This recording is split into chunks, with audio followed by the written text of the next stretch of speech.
Alors, dans ce contexte, les perspectives de l'année 2020 en matière de marché immobilier résidentiel. Alors, Il faut d'abord considérer qu'elles vont dépendre des niveaux de taux d'intérêt, que si les niveaux de taux d'intérêt restent bas, normalement le marché devrait continuer vous sur sa pensez a priori lancée. que ça ne va pas bouger, en tout cas les premiers mois de l'année, que ça ne Moi, devrait j'ai pas une évoluer. théorie, c'est que les taux d'intérêt dépendent du niveau d'inflation et que l'inflation dépend de la croissance. Et que pour l'instant, la croissance, elle est plutôt à zéro. Donc, Voilà. il y a peu de risques, sauf crise internationale, un peu comme les subprimes, que les taux remontent en 2020.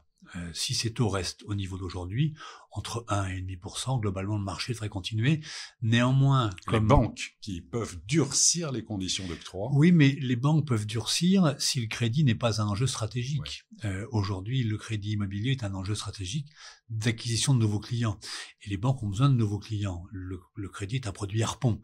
Donc, en général, en début d'année, on durcit un peu et puis l'objectif n'a pas été atteint. Donc, on améliore un peu les conditions de taux. Et puis, en fin d'année, quand c'est atteint, on remonte les taux d'intérêt. Donc, je pense que les taux resteront à ce niveau extrêmement bas et qu'à cette condition-là, le marché va continuer de se relancer, peut-être pas au niveau de 2019, je ne sais pas si on refera 1 million de ventes en 2020, mais c'est déjà énorme d'atteindre ce chiffre-là. Donc, en tout cas, on a de bons Oui, fondamentaux oui, oui. pour l'année Pas de bulle 2020. en ce Ouais. qui me concerne, voilà, je ne suis pas un marchand de bulles, euh, et on a grâce à ces intérêts extrêmement bas. Et puis, il faut rappeler que Paris n'est pas la France et Bien qu'en sûr. province en particulier, on peut être propriétaire pour 700 euros par mois, parce que le prix de vente moyen est inférieur à 150 000 euros. Donc la banque, avec 700 euros, vous prête ce montant-là et on peut être propriétaire sans apport personnel. Et l'évolution des prix cette année en 2020.